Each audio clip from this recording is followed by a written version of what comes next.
इतना दूर रांची तक गाड़ी आ गई यहाँ, तो वो बैंक तक क्यों नहीं पहुँचाई? सिर्फ 1-2 किलोमीटर यहाँ से तो है। उन्होंने कहा ड्राइवर ने मना कर दिया। अब एक जब दोबारा क्वेश्चन पूछा गया उनसे कि वो क्वेश्चन पैकेट्स को लेकर कौन आया था, तो उन्होंने कहा एक ड्राइवर आया था। तो एक बहुत बड़ी बात है कि जब भी क्वेश्चन पेपर्स का मूवमेंट होता है तो एक ऑफिसर कम से कम होना चाहिए, सिक्योरिटी होनी चाहिए। यहाँ पे लैप्स दिखता है और फिर वहाँ से उस उरिया के उस जो ऑफिस थी, उस ऑफिस से ई रिक्शा में बैंक तक क्वेश्चन पेपर को ले जाएंगे। तो उन्होंने बताया, सारी चीज़ों की जानकारी ली, सारी चीज़ों की जांच किया और बताया कि उनको ऐसा शक था कि एक जो पैकेट था, क्वेश्चन का पैकेट जो टैम्पर प्रूफ पैकेट होता है, जिसे हम लोग कट करके यहाँ से काटते हैं, उसका अदर एंड में इस साइड बिल्कुल माइनर प्रिसाइज एक कट सा था, जिसको बाद में उसको टेपिंग किया हुआ था। तो ऐसा महसूस होता है कि उसके साथ किसी ने कभी छेड़छाड़ किया था। नीट पेपर लीक मामले में हर दिन नए खुलासे हो रहे हैं, हर दिन नए निकल के सामने आ रहे हैं। ओएसिस स्कूल में हम मौजूद हैं। ओएसिस स्कूल हजारीबाग का नया चर्चा में आया है क्योंकि ईओयू ने जो प्रेस रिलीज जारी किया है उसके तहत ये बताया है कि बुकलेट नंबर 613648 वो ओएसिस स्कूल का है, जो कि पटना के सेफ हाउस के जले हुए क्वेश्चन पेपर से मैच करता है। हमारे साथ बात करने के लिए प्रिंसिपल ओएसिस स्कूल के एहसानुल हक साहब हैं।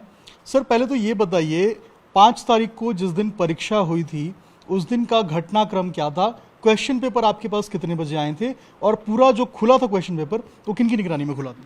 जी, मैं बोल देता हूँ, मैं एनटीए का सिटी कोऑर्डिनेटर हूँ।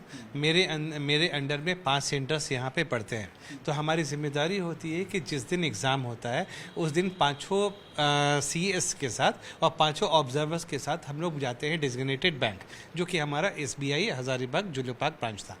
हम लोग सारे लोग ऑलमोस्ट 7:30 में बैंक पहुंच गए थे। उसके बाद वहाँ से क्वेश्चन पैकेट्स हम लोगों को रिसीव करना होता है, जो कि एक ट्रंक में होता है और वो ट्रंक एक कार्डबोर्ड बॉक्स से गत्ते के बॉक्स पे पैक होता है, उसमें टेपिंग भी होती है।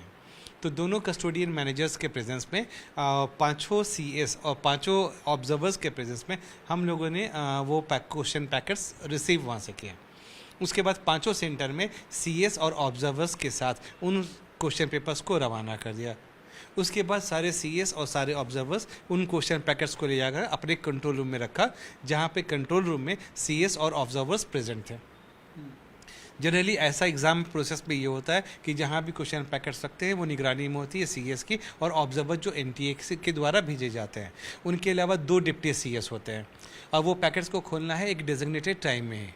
तो वो डेजिग्नेटेड टाइम इस बार 1:15 था।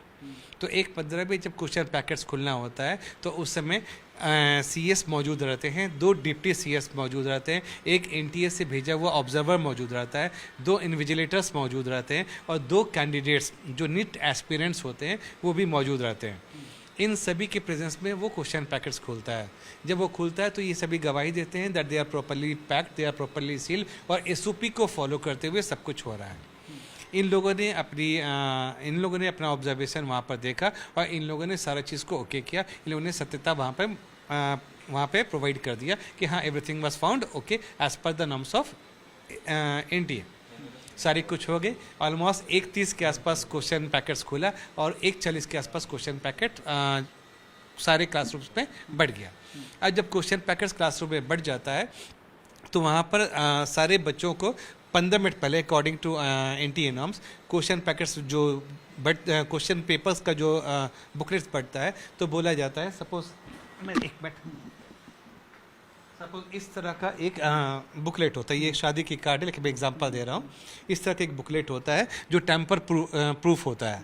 तो इस बुकलेट को क्या करते हैं, जो भी इन्विजिलेटर होते हैं बच्चों के सामने, जो बच्चों के प्रेजेंस में कैंची से काटते हैं, चूँकि ये टेम्पर नहीं हो सकता है, कैंची से काटते हैं और दिखाकर उस पर से बुकलेट्स निकालते हैं, बच्चों को हैंड ओवर करते हैं। वहाँ भी बच्चे गवाह होते हैं कि that it is all right.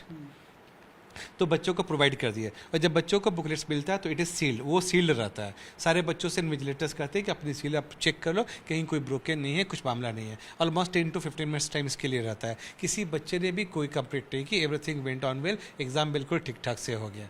अगर इस तरह का कोई मामला यहाँ होता तो ऑब्वियसली कोई ना कोई कंप्लेंट होता, आइदर एनटीए के द्वारा भेजे गए ऑब्जर्वर कंप्लेंट करते, जो कैंडिडेट्स विटनेस बने थे, जो खुद नीट एस्पिरेंट्स थे वो कंप्लेंट करते। 24 बच्चे हर क्लासरूम में बहुत कम बच्चे होते हैं, वो सर सामने से देखते हैं, वो कंप्लेन करते हैं, कुछ भी मैटर ऐसा नहीं हुआ। हाँ, जब EOU की टीम आई हमारे यहाँ तो उन्होंने बताया, सारी चीज़ों की जानकारी ली, सारी चीज़ों की जांच किया और बताया कि उनको ऐसा शक था कि एक जो पैकेट था, क्वेश्चन का पैकेट जो टैम्पर प्रूफ पैकेट होता है जिसे हम लोग कट करके यहाँ से काटते हैं, उसका अदर एंड में इस साइड बिल्कुल माइनर प्रिसाइज एक कट सा था, जिसको बाद में उसको टेपिंग किया हुआ था। तो ऐसा महसूस होता है कि उसके साथ किसी ने कभी छेड़छाड़ किया था।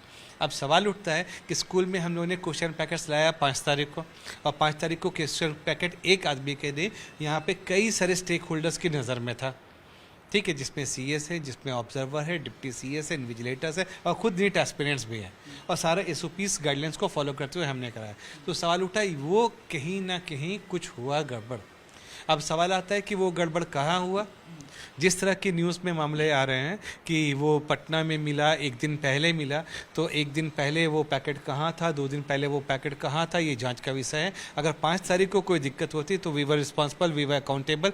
5 तारीख को ऐसी कोई भी गड़बड़ नहीं हुई, और NTA काफ़ी विजिलेंट रहता है। अगर कुछ भी छोटी से छोटी घटना होती है, NTA वहाँ से ऑब्जर्वर को कॉल करता है। मैं एक एग्जाम्पल बताता हूँ कि जिसकी मैं सिटी कोऑर्डिनेटर हूँ, हमेशा देखते रहता हूँ कि किसी भी सेंटर में अगर कोई एक इन्विजिलेटर 1 मिनट के लिए चेयर पे बैठ गया, NTA बोलता है वो चेयर पे बैठा हुआ है, बैठ नहीं सकते हैं, वो कोई मूवमेंट नहीं कर रहा, वो मूवमेंट नहीं कर रहा, कुछ भी होती वो पल पल की जानकारी वहाँ लेता है और इस तरह का गाइड करता है। और कुछ भी गड़बड़ छोटी से भी हो तो एक्शन होता है। तो ऑब्वियसली कुछ भी अगर ऐसा हुआ होता हमारे एंड से या सेंटर के एंड से, तो NTA की निगरानी में आता, इतने सारे स्टेक होल्डर्स की निगरानी में आता, जो ऐसा कुछ हुआ नहीं है। लेकिन सर सवाल ये है कि ये जो बुकलेट नंबर जिसका बार बार जिक्र किया जा रहा है 6136-488, ये आप ही के सेंटर का है? बिल्कुल, ये हमारे सेंटर का ही था। जब जांच किया गया तो जांच में पता चला कि हमारे सेंटर का था, जिसका कहीं ना कहीं कुछ मामला लगता है कि कहीं ना कहीं लीक हुआ है। तो ये जब आपके सेंटर पे पहुंचा था, जब ये बुकलेट आपके पास आया था, तो आप लोगों की, जब आप जैसा बता रहे हैं कि आप लोग पूरा चेक करते हैं,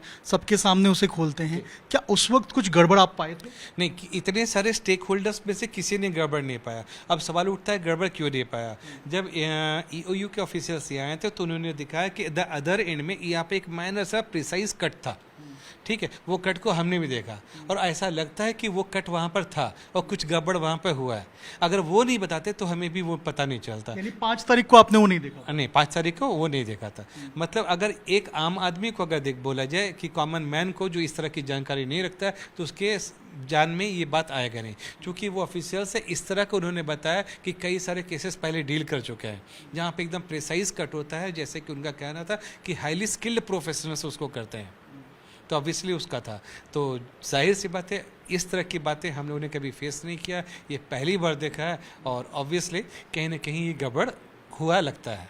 अच्छा सर, ये आपका स्कूल का नाम निकल के सामने आ रहा है, इसलिए हम यहाँ पे आए भी हैं आपसे बात करने के लिए।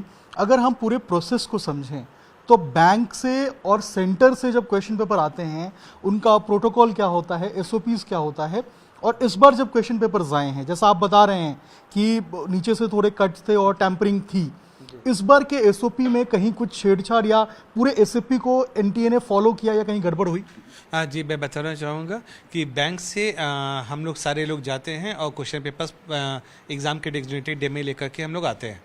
तो नॉर्मली ये पूरा SOPs जो होता है कि सारे सेंटर्स ने फॉलो किया। हाँ, कुछ SOPs में कमियां यहाँ दिख रही है कि जब EOU की टीम आई थी तो उनके साथ लोसिंगना थाना प्रभारी भी मौजूद थे और हम खुद मौजूद थे और सारे जगह गए थे।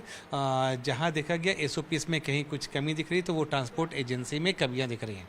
नॉर्मली रांची से जो क्वेश्चन पैकेट्स की कंटेनर्स आने थे, वो उन्होंने जैसा कि बताया है ब्लू डार्ट सर्विसेज वाले ने कि वो किसी एक गाड़ी में आई है जो नेटवर्क की गाड़ी थी, और नेटवर्क की गाड़ी वो गाड़ी होती है जो कई सारे ऑर्गेनाइजेशंस को एक साथ सर्व करती है।